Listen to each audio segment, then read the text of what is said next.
Vamos orar mais uma vez, amados? Nós vamos hoje compartilhar a primeira palavra e deixar a celebração da ceia para o final. Eu convido você para estar orando nesse momento e peço ao Espírito Santo para falar ao teu coração essa noite, como Ele sempre nos tem falado, né? Que o nosso coração esteja preparado para receber essa mensagem. Pai, nós te agradecemos por toda a bondade e misericórdia do Senhor manifestada sobre a tua igreja. E nesse momento nós queremos receber a tua palavra, que o Senhor abra o nosso entendimento, a nossa compreensão, e que essa palavra venha como uma semente preciosa sobre a nossa vida, que ela transforme o nosso conceito, o nosso procedimento de viver, que nós possamos nos ajustar dia a dia a nossa vida à tua palavra. Assim eu oro, Pai, te agradeço em nome do Senhor Jesus Cristo. Amém e glória a Deus. O tema da mensagem que eu postei ontem aí nas redes sociais da igreja: Cristo e nada mais, né? Cristo e nada mais. Eu convido você a abrir comigo na carta de Paulo aos Colossenses, no capítulo 1, os versículos 13 ao 23.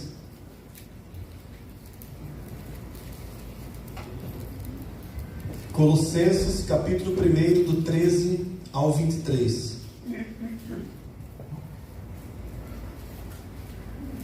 Diz assim a palavra do nosso Deus: Ele nos libertou do império das trevas e nos transportou para o reino do Filho do seu amor, no qual temos a redenção, a remissão dos pecados. Este é a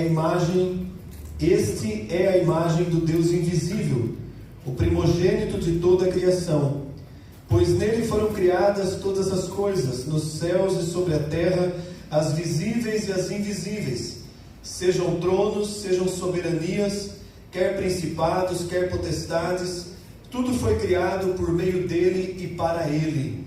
Ele é antes de todas as coisas, mortos, para em todas as coisas ter a primazia, porque aprouve a Deus que nele residisse toda a plenitude, e que, havendo feito a paz pelo sangue da sua cruz, por meio dele reconciliasse consigo mesmo todas as coisas, quer sobre a terra, quer nos céus. E a vós outros também, que no passado éreis estranhos e inimigos no entendimento pelas vossas obras malignas, agora porém vos reconciliou no corpo da sua carne, mediante a sua morte, para apresentar-vos perante eles santos, inculpáveis e irrepreensíveis, se é que permaneceis na fé, alicerçados e firmes, não vos deixando afastar da esperança do Evangelho que ouviste e que foi pregado a toda criatura debaixo do céu, e do qual eu, Paulo, me tornei ministro. Amém, amados? Amém. Cristo e nada mais. Essas palavras do apóstolo Paulo, elas são um tributo ao Senhor Jesus Cristo, uma exaltação, uma glorificação. E há um detalhe interessante nessa carta aos Colossenses, porque a ocasião em que Paulo escreveu essa carta para a igreja em Colossos, ele estava preso na sua primeira prisão em Roma. E há alguns detalhes interessantes, porque, segundo os historiadores, Paulo nunca esteve em Colossos. Quem levou o evangelho até aquela cidade foi Epáfras, que era um discípulo de Paulo, um filho na fé, que havia recebido o evangelho quando Paulo esteve em Éfeso. Éfeso e Colossos, 160 quilômetros de distância. E aí a gente pode imaginar como o evangelho estava sendo trabalhado, pregado, levado a todas as cidades. E lá em Colossos havia a casa de Filemão. E a gente percebe também, pelas sequências dos livros da palavra de Deus, que ali na casa de Filemão se formou uma igreja. Então provavelmente a igreja de Colossos ela começou na casa de Filemão. Então isso é só um panorama para a gente entender. E era uma igreja que teve um crescimento rápido. Mas quando Paulo escreve essa carta, havia um problema acontecendo dentro daquela igreja. E toda vez que a gente olha para uma carta escrita para uma igreja, o propósito nosso, contextualizando, é trazer isso para a nossa igreja, para a nossa vida, entender o que Paulo estava colocando ali e a importância daquelas palavras serem trazidas para a realidade que a igreja está vivendo. Visita de Epáfras na prisão e recebe um relatório. Epáfras conta para ele, então Paulo começa a trabalhar esses problemas em relação à igreja. E quais eram esses problemas? Ensinamentos e costumes que estavam adentrando e corrompendo o evangelho original que havia sido pregado. Havia uma invasão de costumes do judaísmo dentro da igreja, uma pressão muito forte de judeus declarando que aquele evangelho era um evangelho falso. Eles queriam trazer novamente o povo de volta ao judaísmo, semelhante ao que aconteceu também quando Paulo escreve a carta aos Gálatas. Haviam também ritos e costumes pagãos que estavam adentrando a igreja e que precisavam ser extirpados, tirados da frente, tirados do caminho, para que a igreja pudesse caminhar dentro do verdadeiro ensino da palavra de Deus. E havia tradição de homens, leis que os homens começam a estabelecer dentro da igreja, leis que não foram dadas pelo Senhor Jesus, leis que os homens começam a colocar peso sobre o povo. Então começou a haver tudo isso, e Paulo escreve essa carta exaltando o quê? Exaltando a soberania, a suficiência do Senhor Jesus Cristo, exaltando a obra de Jesus Cristo. Ele é suficiente, é Cristo e nada mais. Você não tem que colocar mais nada junto com o Senhor Jesus Cristo. A única salvação é através de Jesus Cristo. Ele é, e ponto final. Então a gente pegou um pequeno trecho dessa carta, que ela é bem curtinha também, falando exatamente desse momento em que Paulo exalta a pessoa, o ministério, a santidade, a deidade do Senhor Jesus Cristo. E aí então ele começa a falar sobre essa igreja. Há um elogio, há um elogio para essa igreja. Quando ele diz, por exemplo, logo no começo da carta, ali no versículo de número 4, nós damos graças a Deus, Pai de nosso Senhor Jesus Cristo, quando oramos por vós. Versículo 4, desde que ouvimos da vossa fé em Cristo Jesus e do amor que tendes para com todos os santos. Ele começa elogiando, ele reconhecia que haviam virtudes naquela igreja. A fé, que era transparente, que era visível na vida daqueles cristãos, e o amor que havia entre eles. O amor, a comunhão que havia entre aquele povo, os santos daquela igreja. Paulo chama aqui os santos, os separados, os eleitos de Deus. Então ele traz um elogio para essa igreja. No entanto, juntamente com o elogio que ele traz para a igreja, ele começa a declarar uma oração a respeito daquela igreja. Eu preciso orar para vocês, orar por vocês, interceder por vocês. E qual é a oração que Paulo faz para essa igreja? Ela está declarada a partir do versículo 9. E ele diz assim: por essa razão também nós, desde o dia em que ouvimos, não cessamos de orar por vós. Olha a preocupação do apóstolo Paulo. Ele entrou em intercessão por aquela igreja. E qual era o pedido que ele fez a Deus por aquela igreja? Para que eles transbordassem do pleno conhecimento da vontade de Deus, em toda sabedoria e entendimento espiritual, a fim de viverem de modo digno do Senhor, para o seu inteiro agrado, frutificando em toda boa obra e crescendo no pleno conhecimento de Deus. A oração do apóstolo Paulo visava uma ação do Espírito Santo sobre aquela igreja, de forma que os membros daquela igreja adquirissem conhecimento da palavra de Deus. Por quê? Porque tendo conhecimento da palavra de Deus, as tentativas de corromper o evangelho, elas não fluiriam. Ele ora para que Deus concedesse conhecimento, sabedoria, entendimento espiritual. Amados, isso aqui é algo importantíssimo para nós, para a nossa igreja. Nós devemos orar e pedir a Deus a mesma oração que o apóstolo Paulo fez para aquela igreja. Eu devo orar pela minha vida, pela vida dos meus irmãos, para que Deus faça com que a igreja cresça, transborde de pleno conhecimento da sua vontade, da vontade de Deus. Hoje está acontecendo muito de nós cristãos buscarmos a Deus pelas nossas vontades. Eu busco a Deus por aquilo que eu quero que Ele faça na minha vida, e eu determino o que é bom para mim. É o inverso.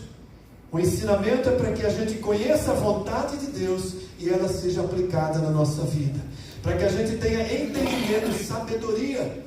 Como que nós adquirimos entendimento e sabedoria? Estudando. Nós mandamos os nossos filhos para a escola desde pequenos, para que eles adquiram conhecimento, sabedoria nas mais diversas áreas, para que quando eles começarem a idade da juventude, eles já tenham um direcionamento profissional. Nós investimos nesse aprendizado, nesse ensinamento. Mas quanto nós temos investido no aprendizado, no ensinamento em relação aos nossos filhos, para que eles conheçam a palavra de Deus, para que eles tenham aqui a vontade, conhecendo a vontade de Deus e trazendo para a própria vida. E mais, amados, nós nos aplicamos, investimos na nossa vida em estudos, para que a gente possa prosperar na nossa carreira profissional, e tudo isso é bom e é importante. Mas quanto que nós investimos de tempo de aprendizado da palavra de Deus? Nós desperdiçamos muito tempo em muitas coisas, mas não investimos tempo no aprendizado da palavra de Deus. E sequer valorizamos aquilo que a igreja oferece, como por exemplo, nós temos uma escola bíblica dominical. Então, esses ensinamentos de Paulo, eles são para abrir os nossos olhos para a importância do conhecimento da palavra de Deus. O profeta Oséias, no seu curto livro, em 2 oportunidades ele fala sobre o conhecimento da palavra de Deus. Em Oséias 4, versículo 6, ele diz: o meu povo está sendo destruído porque lhe falta conhecimento. E a sequência ele diz: os sacerdotes não estão ensinando mais o que é certo, os profetas estão profetizando da própria boca. E o meu povo carece, está sendo destruído porque lhe falta conhecimento. Porque se o povo tivesse o conhecimento da palavra de Deus, ele rejeitaria o falso profeta, ele rejeitaria a palavra do falso sacerdote, ele saberia discernir o que é verdade e o que não é verdade. A igreja está sendo destruída porque falta conhecimento da palavra. Há multidões de ovelhas sendo conduzidas por falsos pastores, por falsos mestres. E eles acham que estão no caminho certo. E isso diz lá no capítulo 6, no versículo 3: conheçamos e prossigamos em conhecer o Senhor. É uma ordem, não era uma sugestão. O profeta estava dizendo: conheçamos e prossigamos, vamos dar conhecimento e vamos prosseguir no conhecimento do Senhor. Eu não posso me acomodar, eu não posso cruzar os braços. Eu já sei de tudo, eu já li a Bíblia 10 vezes, né? Você está vivendo ela. Nós temos que ler esse livro continuamente na nossa vida. Eu comecei essa prática de uma maneira bastante disciplinada 3 anos atrás. Eu sempre li vários textos, vários livros salteados, continuo fazendo isso, mas por disciplina eu comecei a ler do dia 1º de janeiro e termino no dia 31 de dezembro, de ponta a ponta, de Gênesis a Apocalipse. Além da leitura normal, da preparação de pregações, de estudos, um ato de disciplina. Mas o senhor tem tempo, glória a Deus. Eu tenho o privilégio de estar em tempo integral no ministério, mas quem faz o tempo somos nós. O que é prioridade para a minha vida, eu consigo arrumar tempo. Aquilo que eu coloco como importante para a minha vida, eu arrumo tempo para fazer. Então, o que é importante na tua vida? Aonde você tem investido o seu tempo? Sendo que a importância de conhecer a palavra de Deus, ela deve estar no topo da nossa lista de prioridades, porque é ela que vai me ensinar a separar o que é bom e o que é ruim, o santo do profano. Ela que vai disciplinar a minha vida assim.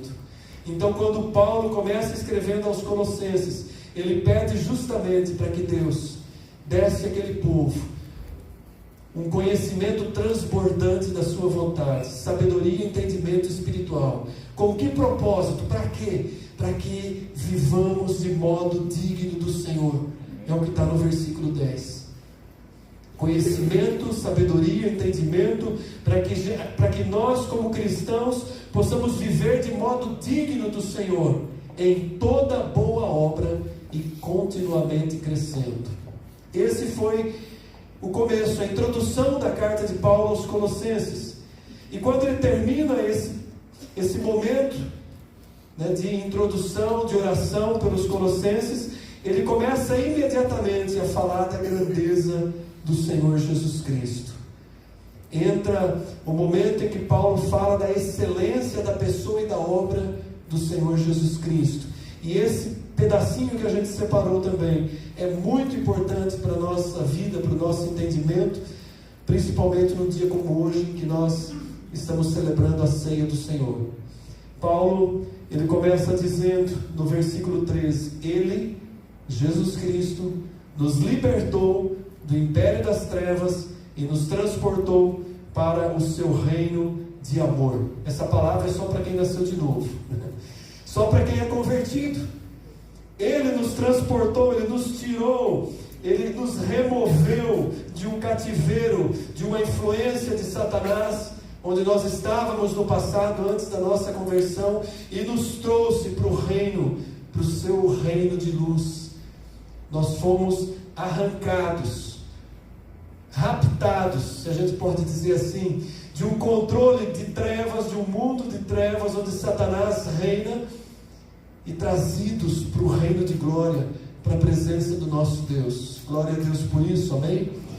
E ele continua dizendo, né? Ele nos libertou, Ele nos livrou da tirania das trevas, do domínio de Satanás, Ele nos capturou. A gente podia usar essa tradução. E ele diz mais, quando lá em Efésios 2, versículo 1, o mesmo Paulo escrevendo para os Efésios, ele traz até com mais clareza quando ele diz: Ele vos deu vida, estando vós mortos nos vossos delitos e pecados. Ele nos deu vida, nós estávamos mortos, nos quais nós andamos no passado, seguindo o curso desse mundo, seguindo o príncipe da potestade do ar, uma referência a Satanás. Nós mortos em nossos delitos, nos deu vida juntamente com Cristo, pela graça sois salvos. Amém? Louvado seja o Senhor por isso. E então Paulo começa dizendo: o qual em Jesus Cristo nós temos a redenção e a remissão dos nossos pecados. Por isso que nós podemos participar dessa ceia, porque em Jesus Cristo nós recebemos remissão, perdão dos nossos pecados. O que é redenção?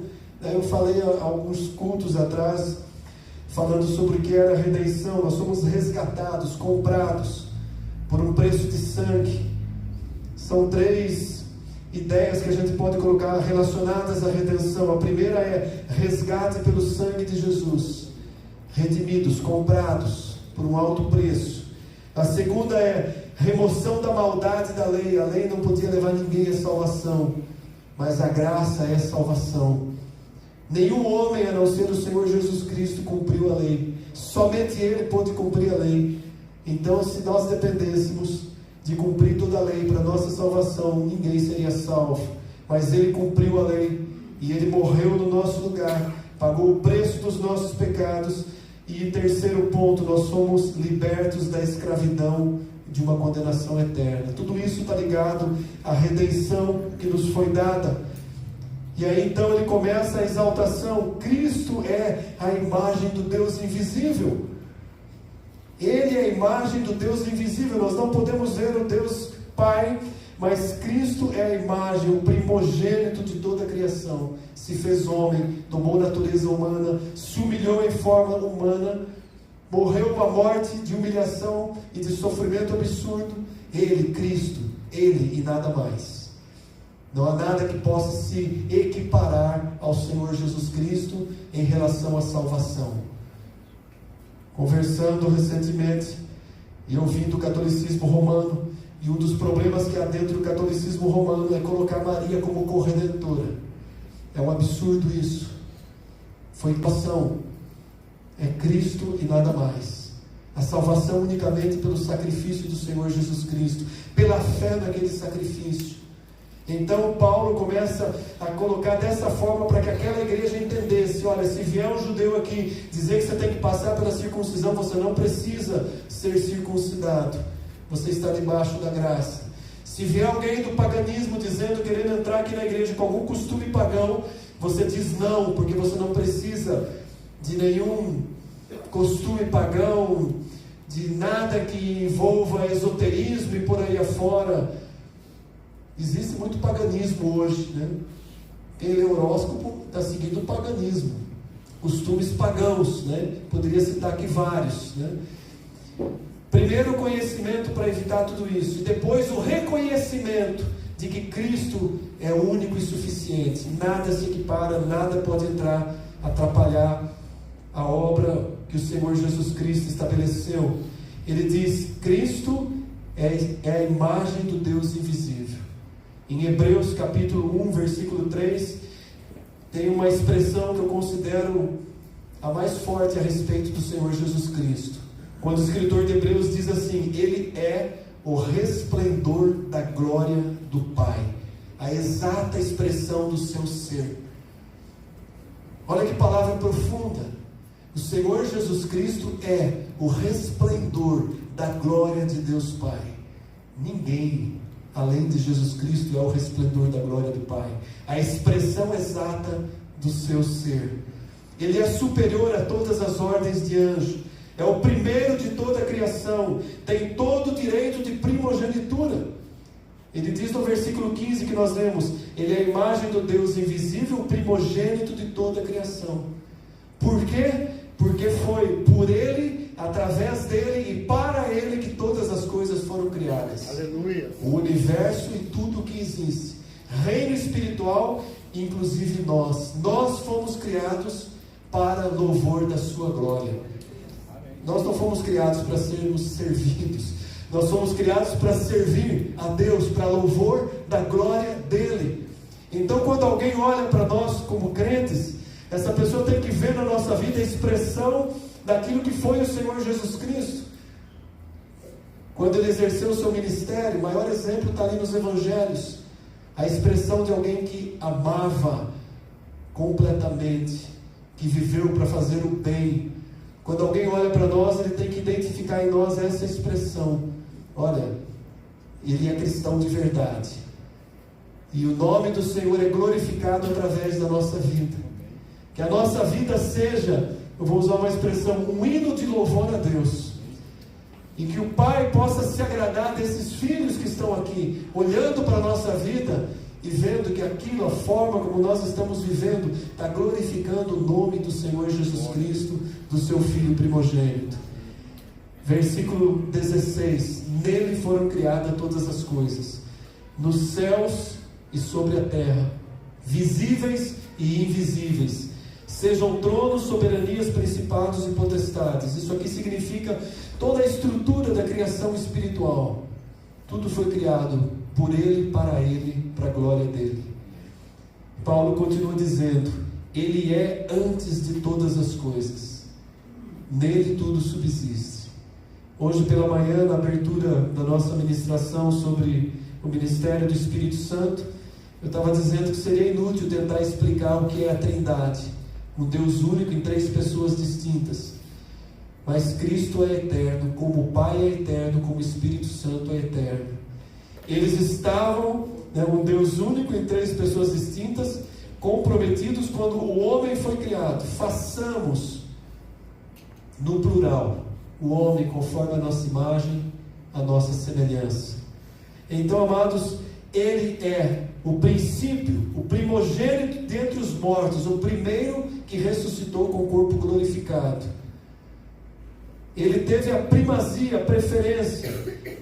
E o versículo 19 que diz: aprove a Deus que nele residisse toda a plenitude. É maravilhoso isso, né? Ele é o cabeça da igreja, do corpo, Ele é o principal, nele está toda a primazia, toda a plenitude. Ele é a plena essência de Deus, e Ele esteve entre nós um dia. Jesus é tudo isso e muito mais, e muito mais. No versículo 20, Paulo diz assim: havendo feito a paz pelo seu sangue na cruz. Que paz é essa, né? Havendo feito a paz, né? Talvez você não saiba, mas nós éramos inimigos de Deus, né? E é isso que Paulo diz lá em Romanos, né? A paz que restabeleceu foi através de Cristo. Romanos capítulo 5, versículo 8, ele diz assim: mas Deus prova o seu próprio amor para conosco pelo fato de Cristo ter morrido por nós, sendo nós ainda pecadores. Nós éramos inimigos, pecadores, vivíamos contra os princípios. Versículo de número 10, Romanos 5:10. Porque se nós, quando inimigos, fomos reconciliados com Deus, mediante a morte do seu Filho, muito mais, estando já reconciliados, seremos salvos pela sua vida. Amém? Essa palavra é maravilhosa, amados. E é nesse sentido que ele diz também no versículo 1, Romanos 5:1, justificados mediante a fé, agora nós temos paz com Deus por meio de nosso Senhor Jesus Cristo. Nós temos paz com Deus. É isso que ele diz aqui no texto base, Colossenses 1:20, e que havendo feito a paz pelo seu sangue na cruz, por meio dele, reconciliou consigo mesmo. Fomos reconciliados através de Jesus Cristo. Todos esses são fatores que nos permitem celebrar a ceia do Senhor. Reconciliados, unidos novamente, colocados debaixo dessa paz com Deus.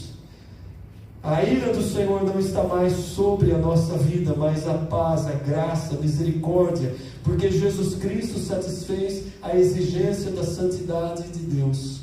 Nós não poderíamos, nós não teríamos nada para oferecer, mas o Senhor Jesus, Ele firmou um acordo de paz eterno entre Deus e nós.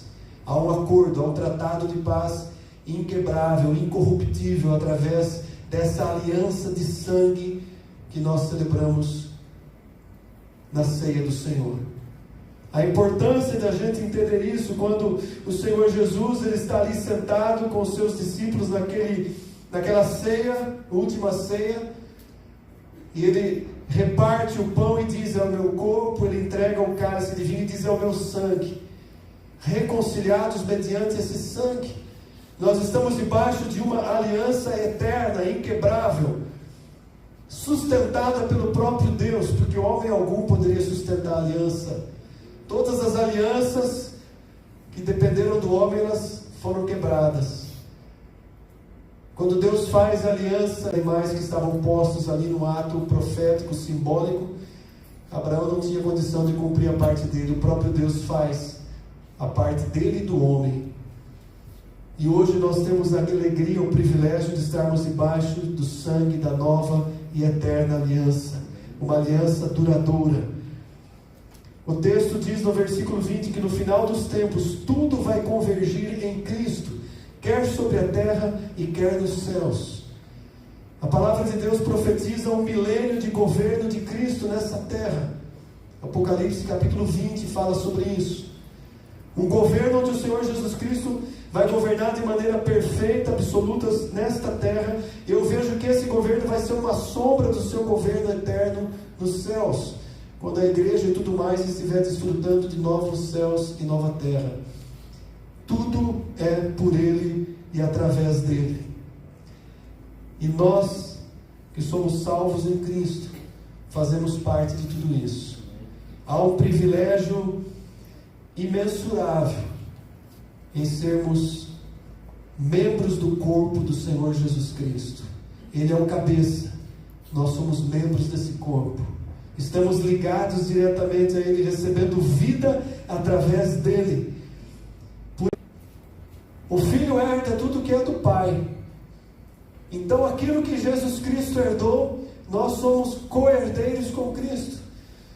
Todos os benefícios eternos, todas as bênçãos espirituais da eternidade, nós teremos à nossa disposição um dia. E então, pensando em tudo isso, por que os nossos olhos permanecem presos unicamente nessa vida?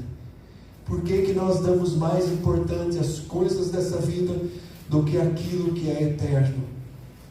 Vejam como nós precisamos alinhar a nossa vida a esse fundamento da palavra de Deus. O que é eterno é o principal. Nós temos que focar a nossa vida naquilo que é eternidade, naquilo que é incorruptível. Ainda que a gente passe por um curto período nessa vida, por um tempo limitado, nós precisamos olhar para as coisas que são incorruptíveis. Na mesma carta aos Colossenses, no capítulo 3, Paulo diz assim: portanto, se fostes ressuscitados juntamente com Cristo, buscai as coisas lá do alto, onde Cristo vive, assentado à direita de Deus. Pensai nas coisas lá do alto, não nas que são aqui da terra. Essa é uma recomendação de Paulo, é uma ordem do apóstolo Paulo. Então não podemos de forma alguma deixar que a falta do conhecimento da palavra de Deus, a falta da vivência da palavra de Deus, faça a gente perder o foco de onde os nossos olhos precisam estar postos. E por fim, no texto que a gente leu, Paulo diz assim, versículo 22 e 23: agora, porém, vos reconciliou no corpo da sua carne, mediante a sua morte, para apresentar-vos perante Ele, santos e inculpáveis.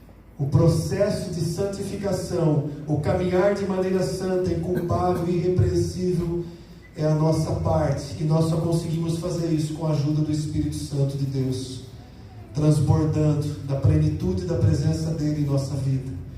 Por isso que a palavra de Deus diz que nós devemos desenvolver a nossa salvação com temor e tremor. Ela já foi conquistada pelo Senhor Jesus Cristo, já somos salvos, mas essa caminhada de vida é um desenvolvimento dessa salvação que nos foi dada em santidade, inculpável e irrepreensível. E aí, como não podia deixar, Paulo sempre em suas cartas tem uma cajadada, né? No final desse texto que a gente leu, ele diz: se é que vocês permanecem firmes na fé.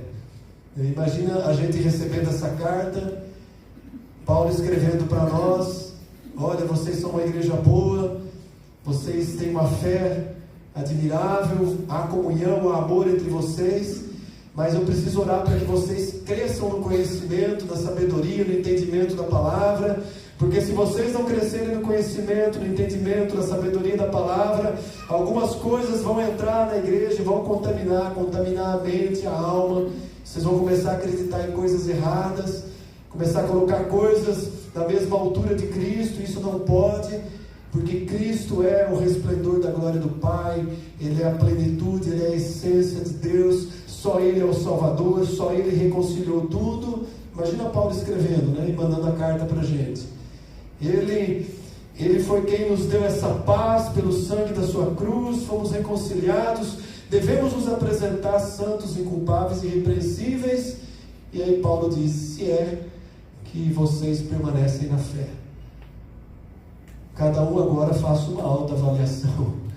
Será que eu tenho permanecido na fé, alicerçado e firme, como Paulo diz aqui no versículo 23? Se é que permaneceis na fé, alicerçados e firmes, não vos deixando afastar da esperança do Evangelho que ouviste e que foi pregado a toda criatura debaixo do céu, do qual eu, Paulo, me tornei ministro. Sempre tem uma chamada, né? Carta de Paulo é assim, né? Sempre tem um torção na orelha no final. Então, amados, é para nós. Essa carta que foi escrita para os cristãos da igreja de Colossos é para nós. Tendo essa consciência, entendendo essa palavra de Deus, nessa noite, então nós somos convidados nesse momento a celebrar a ceia do Senhor. Que não haja no nosso coração nenhuma dúvida em relação ao poder remidor do sangue de Jesus Cristo. E não haja em nosso coração jamais nenhuma dúvida a respeito da divindade, da soberania, da autoridade do Senhor Jesus Cristo. Ele é e nada mais. Ele é suficiente. Ele é único Ele é o Senhor. E nós, em obediência à palavra que o Senhor Jesus Cristo estabeleceu, nós celebramos a ceia do Senhor, quando Ele diz: fazei isto em memória de mim. Nós estamos trazendo a lembrança, o momento final, quando Ele se entrega para ser crucificado, quando Ele derrama o seu sangue, e também quando Ele ressuscita.